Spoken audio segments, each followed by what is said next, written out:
Hi friends, இந்த வீடியோவில் நாம் TNEA வெப்சைட்டில் ரெஜிஸ்ட்ரேஷன் எப்படி செய்வது என்பதை பார்க்கலாம். முதலாவதாக மாணவருக்கு இமெயில் ஐடி தேவை. இமெயில் ஐடி இல்லை என்றால் உடனடியாக அதை தயார் செய்து கொள்ள வேண்டும். ஏனென்றால் இதுதான் உங்களுடைய யூசர் ஐடியாக இருக்கும். இதன் மூலமாகத்தான் TNEAவின் செயல்முறைகள் உங்களுக்கு தெரிய வரும். இரண்டாவதாக மொபைல் நம்பர். உங்களுடையது அல்லது உங்களுடைய பெற்றோர்களுடைய நம்பரை பதிவு செய்யலாம். SMS வருவதற்கும் ரெஜிஸ்ட்ரேஷன் OTP வருவதற்கும் இந்த பதிவு முக்கியமானது. மூன்றாவதாக ரெஜிஸ்ட்ரேஷன் ஃபீ பேமெண்ட். ஆன்லைன் அல்லது DD மூலமாக TFC சென்டருக்கு சென்று பணம் செலுத்தலாம். OC, BC, BCM, MBC மற்றும் TNC கம்யூனிட்டியில் உள்ளவர்களுக்கு 500 ரூபாயும், SC, SCA, ST கம்யூனிட்டியில் உள்ளவர்களுக்கு 250 ரூபாயும் ரெஜிஸ்ட்ரேஷன் கட்டணமாக வசூலிக்கப்படுகிறது. தேவையான டாக்குமெண்ட்ஸ் மற்றும் சர்டிஃபிகேட்ஸ் உங்களிடம் தயாராக இருந்தால் ஒரே நாளிலேயே ரெஜிஸ்ட்ரேஷன் செய்யலாம். எப்படி ரெஜிஸ்ட்ரேஷன் செய்வது என்று இப்பொழுது நாம் பார்ப்போம். பிரவுசரில் TNEAonline.org என்ற வெப்சைட்டிற்கு சென்றால் இந்த ஸ்கிரீன் ஓபன் ஆகும். தாங்கள் ஒரு புது யூசராக இருப்பதால் click here for new registration என்ற பட்டனை கிளிக் செய்ய வேண்டும்.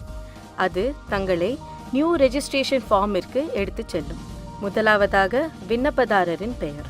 தங்களுடைய பெயர் 10th அல்லது 12th மார்க் ஷீட்டில் உள்ளபடியே பொருந்த வேண்டும்.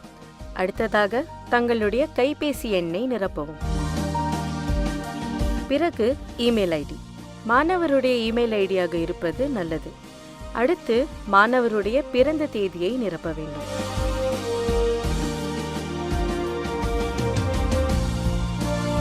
அதுக்கு அடுத்ததாக 2 கேள்விகள் கேட்கப்படும்.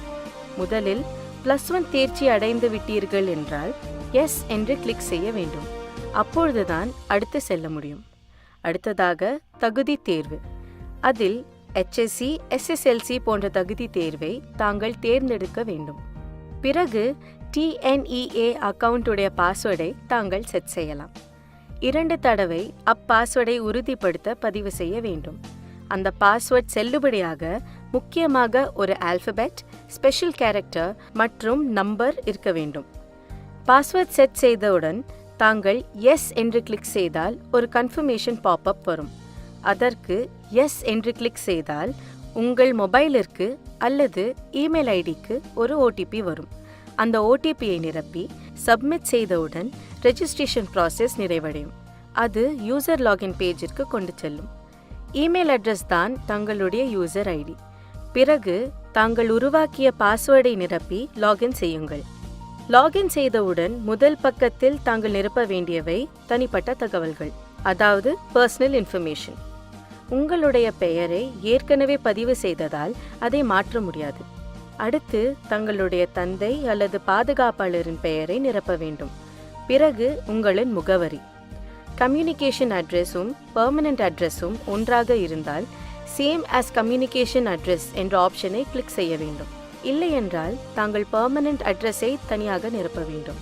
அடுத்ததாக தாங்கள் எந்த மாநிலத்தை சேர்ந்தவர், மாவட்டத்தை சேர்ந்தவர் மற்றும் எந்த தாலுகாவை சேர்ந்தவர் என்பதை நிரப்பிவிட்டு தாங்கள் முகவரியின் பின்கோடையும் நிரப்ப வேண்டும்.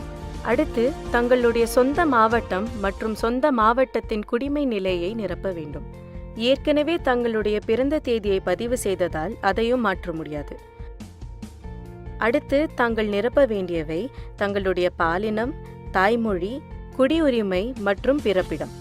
பிறகு தங்களுடைய மதம், வகுப்பு மற்றும் உட்பிரிவின் பெயர் ஆகியவற்றை நிரப்ப வேண்டும். கடைசியாக ஆதார் எண். தங்களுக்கு விருப்பம் இருந்தால் நிரப்பலாம், இல்லை என்றால் விட்டுவிடலாம். இதை தவிர மற்ற அனைத்தையும் கட்டாயமாக நிரப்ப வேண்டும். இவை அனைத்தையும் பூர்த்தி செய்துவிட்டு சேவ் அண்ட் கண்டினியூ என்பதை கிளிக் செய்தால் தங்களை அடுத்த பக்கத்திற்கு கொண்டு செல்லும். அதுதான் ஸ்பெஷல் ரிசர்வேஷன் இன்ஃபர்மேஷன், அதாவது சிறப்பு ஒதுக்கீட்டு தகவல்கள். முதலில் தாங்கள் ஒரு எமினன்ட் ஸ்போர்ட்ஸ் பர்சனாக இருந்தால் எஸ் என்று கிளிக் செய்தவுடன் அதற்கேற்ற டாக்குமெண்ட்ஸ்களை சமர்ப்பிக்குமாறு கேட்டு ஒரு வார்னிங் வரும். அந்த டாக்குமெண்ட்ஸ் இருக்கும் பட்சத்தில் அதை சப்மிட் செய்யலாம். தாங்கள் முன்னாள் படை வீரரின் பிள்ளையாக இருந்தால் இந்த சிறப்பு பிரிவினருக்கு விண்ணப்பிக்கலாம். மாற்றுத்திறனாளியாக இருந்தால் எஸ் என்று கிளிக் செய்யவும். அவ்வாறு செய்தால் எந்த வகையான மாற்றுத்திறனாளி என்று பதிவு செய்ய வேண்டியிருக்கும். இந்த தகவல்களை சமர்ப்பித்த பின் தங்களுடைய சர்டிஃபிகேட்ஸ் எந்த TFC மையத்தில் சரிபார்க்க வேண்டும் என்று தேர்ந்தெடுக்கலாம். எமினன்ட் ஸ்போர்ட்ஸ் ரிசர்வேஷன் தேர்ந்தெடுத்திருந்தால் கண்டிப்பாக தங்களுடைய சான்றிதழ் சரிபார்ப்பு சென்னையில் தான் நடக்கும். இல்லை என்றால் 110 சேவை மையங்களிலிருந்து நீங்கள் தேர்ந்தெடுக்கும் மையத்தில் சான்றிதழ் சரிபார்த்து கொள்ளலாம். TFC மையத்தை தேர்ந்தெடுத்தவுடன் சேவ் அண்ட் கண்டினியூவை கிளிக் செய்யுங்கள். மூன்றாவதாக கல்வி உதவித்தொகை பற்றிய தகவல் பக்கம், அதாவது ஸ்காலர்ஷிப் இன்ஃபர்மேஷன். இதில் தங்களுடைய பெற்றோரின் தொழில் என்ன, ஆண்டு வருமானம் என்ன, நீங்கள் முதல் தலைமுறை பட்டதாரியா, நீங்கள் உயர்கல்வி உதவித்தொகை ஏற்கனவே பெற்றவரா போன்ற கேள்விகளுக்கு பதில்களை நிரப்பிவிட்டு சேவ் அண்ட் கண்டினியூவை கிளிக் செய்ய வேண்டும். அடுத்ததாக பயின்ற பள்ளி பற்றிய தகவல்கள் பக்கம், அதாவது ஸ்கூல் ஆஃப் ஸ்டடி இன்ஃபர்மேஷன். நீங்கள் படித்த பள்ளி அரசு பள்ளியா, அரசு உதவி பெற்ற பள்ளியா, தனியார் பள்ளியா என்பதை தேர்ந்தெடுக்க வேண்டும். அடுத்ததாக அப்பள்ளியின் குடிமை நிலையை தேர்ந்தெடுக்க வேண்டும். அடுத்த கேள்வி, நீங்கள் 8ஆம் வகுப்பிலிருந்து 12ஆம் வகுப்பு வரை தமிழகத்தில் படித்தீர்களா? இல்லை என்றால் நேட்டிவிட்டி சர்டிஃபிகேட்டை சமர்ப்பிக்க வேண்டும். கல்வி உரிமை சட்டத்தின் கீழ் தனியார் பள்ளியில் 6ஆம் வகுப்பு முதல் 8வது வகுப்பு வரை படித்தீர்களா என்ற கேள்விக்கு எஸ் அல்லது நோ என்ற பதிலை தேர்ந்தெடுக்க வேண்டும். அடுத்து அரசு பள்ளியில் 6ஆம் வகுப்பிலிருந்து 12ஆம் வகுப்பு வரை படித்தீர்களா என்ற கேள்வி 7.5% இடஒதுக்கீட்டிற்காக கேட்கப்படும் கேள்வி. அதற்கும் எஸ் அல்லது நோ என்று பதில் அளிக்கவும். அடுத்து தாங்கள் படித்த பள்ளிகளின் விவரங்கள் கேட்கப்படுகிறது. 6 முதல் 12ஆம் வகுப்பு வரை தாங்கள் தமிழகத்தில் படித்தீர்கள் என்று பதிவு செய்திருந்தால் அதை மாற்ற இயலாது. எந்த மாநிலத்தில், மாவட்டத்தில் மற்றும் மண்டலத்தில் படித்தீர்கள் என்ற விவரங்களை ஒவ்வொரு ஆண்டு விகிதமாக நிரப்பவும். ஒருவேளை 6 முதல் 12ஆம் வகுப்பு வரை ஒரே பள்ளியில்தான் படித்தீர்கள் என்றால் நேம் ஆஃப் த ஸ்கூலுக்கு அருகில் உள்ள செக் பாக்ஸில் apply 6 standard school name to all என்று கிளிக் செய்தால் முதல் வரிசையிலிருந்து மற்ற வரிசைகளுக்கும் தானாகவே அதே விவரங்கள் நிரம்பிவிடும். ஒருவேளை வெவ்வேறு பள்ளிகளில் படித்திருந்தீர்கள் என்றால் தனித்தனியாக விவரங்களை நிரப்ப வேண்டும். எல்லா விவரங்களும் ஒரு முறை சரிபார்த்துவிட்டு சேவ் அண்ட் கண்டினியூவை கிளிக் செய்யுங்கள். அடுத்த பக்கம் கல்விசார் தகவல், அதாவது அகாடமிக் இன்ஃபர்மேஷன். இங்கே நீங்கள் படித்த கல்வியை குறித்த கேள்விகள் இருக்கும். முதலாவதாக உங்களுடைய தகுதி தேர்வு, HSC, SSLC போன்றவைகளிலிருந்து நீங்கள் தேர்ச்சி பெற்ற தேர்வை தேர்ந்தெடுக்க வேண்டும். இரண்டாவதாக உங்களுடைய தேர்வு வாரியம். HSC ஆக இருந்தால் தங்களுடைய சான்றிதழில் உள்ள பெர்மனன்ட் ரெஜிஸ்டர் எண்ணை நீங்கள் பதிவு செய்யலாம். அது தங்களுக்கு தெரியவில்லை என்றால் விட்டுவிடலாம். அடுத்ததாக HSC ரோல் நம்பரை நீங்கள் பதிவு செய்ய வேண்டும். பிறகு தேர்ச்சி பெற்ற ஆண்டு. கடந்த ஆண்டுகளில் தேர்ச்சி பெற்றிருந்தால் உங்களுடைய மதிப்பெண்களை நீங்கள் நிரப்ப வேண்டி வரும். HSCயில் அகாடமிக் அல்லது வொகேஷனல் கோர்ஸுகளில் இருந்து எந்த கோர்ஸை தேர்ந்தெடுத்தீர்கள் என்று பதிவு செய்ய வேண்டும். அடுத்ததாக எந்த குரூப் எடுத்தீர்கள் என்றும் பதிவு செய்ய வேண்டும். பிறகு தங்களுடைய கல்வி பயிற்று மொழியை தேர்ந்தெடுக்க வேண்டும். அடுத்து தங்களுடைய +2 தேர்வின் மொத்த மதிப்பெண்ணை பதிவு செய்ய வேண்டும். பிறகு தங்களுடைய 10ஆம் வகுப்பின் மொத்த மதிப்பெண் மற்றும் தனிப்பட்ட மதிப்பெண்ணையும் பதிவு செய்ய வேண்டும். அடுத்ததாக நீட் மற்றும் JEE போன்ற தேர்வுகளுக்கு விண்ணப்பித்தீர்களா என்ற கேள்விக்கு எஸ் அல்லது நோ என்ற பதிலை கிளிக் செய்ய வேண்டும்.